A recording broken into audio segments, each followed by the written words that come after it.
So on the compensation front, this again is another one of those that you'll want to do some really careful research on. And as Dee pointed out, a good recruitment agency will give you lots of information on this. I would just say be careful not to be dazzled by one side of the equation in terms of how much money you'll make, because you'll want to look very carefully at what it costs to live there.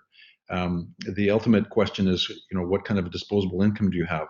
Do you pay for your own housing? Is it provided for you?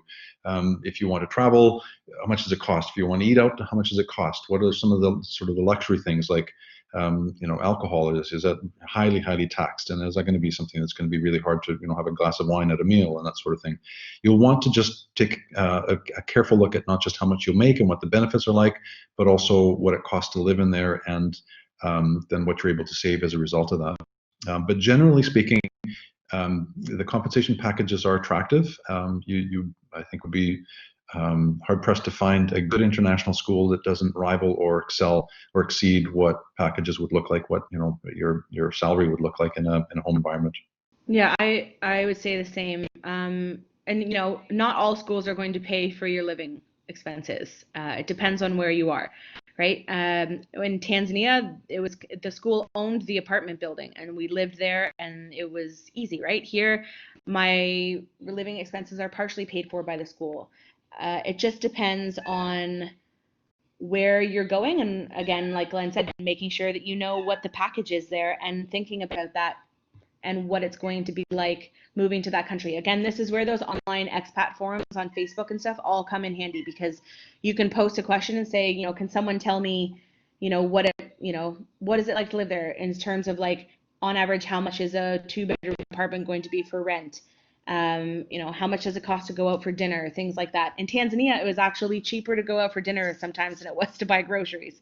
So, all definitely depends on that. Make sure you're clear on the school's benefits before you sign anything, because the last thing you want to feel like is that you got to a school and you weren't clear on what you were getting. And so, some schools have dental, some don't. Some schools completely cover your health insurance. You don't pay a penny. Some you have to pay the deductible and a co-share. So you really need to make sure that you're clear on all of those things. And those are things that schools will be able to tell you as they're, if they offer you a job, or if you're in, like, the last stages of interviews, those are questions that they expect people to ask, because you're picking up your life and you're moving. So you want to make sure that you're being taken care of.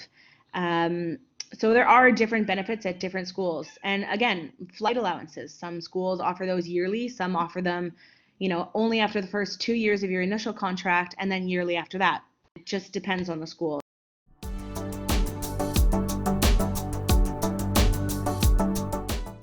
For the last question, if I've enjoyed my experiences, I'm going to be completely honest with you. There are definitely days in every place that I've moved where I've kind of stopped and said, what am I doing? Like, what?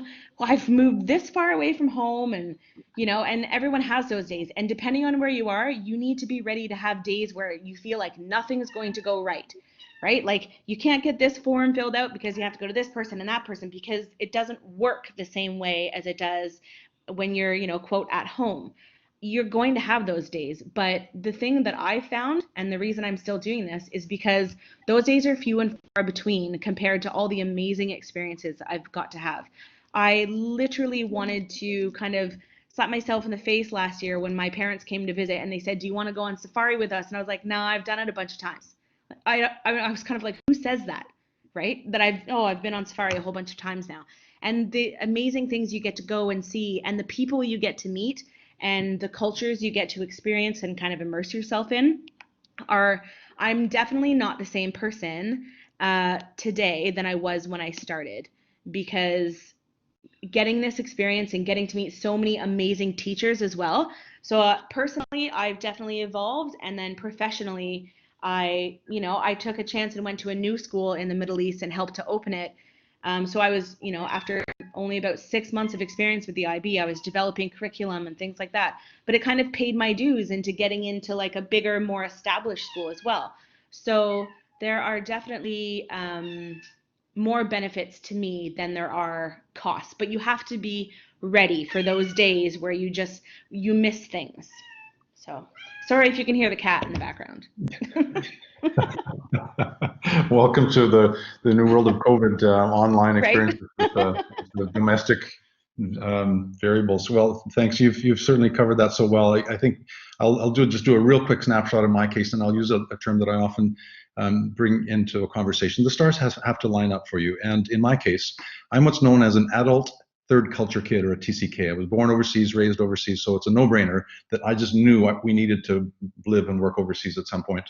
My wife is a farm girl from central Alberta who'd only ever been to Montana, I think, before I married her. And so in our discussions about where we were going to raise our family, it was really important to her that we get our kids to a certain stage of their development before we bust out of the country and move overseas. So I was later in the game before we moved over and moved to Singapore in my mid 40s. Much to her trepidation, but ironically, not ironically, as I expected it would, my wife also fell in love with it, as did our adult kids, and our entire family loved the experience of us living overseas. We only moved home because we had 4 grandchildren at the time. We now have 5, and it was about being close to our young grandchildren that pulled us home. Otherwise, I'd probably still be overseas. It's a fantastic life choice if it works for you in the circumstances. And if you have a significant other, a partner, it needs to be something that is going to work for them as well. And yeah, there are sacrifices that you make. You want to make sure that the risks you're taking are calculated ones, are well-informed ones. But the rewards are just astronomical, and I personally believe it's one of the best kept secrets of our profession. The kind of opportunities that you have to experience the world and to learn and grow so much personally and professionally because you're an educator.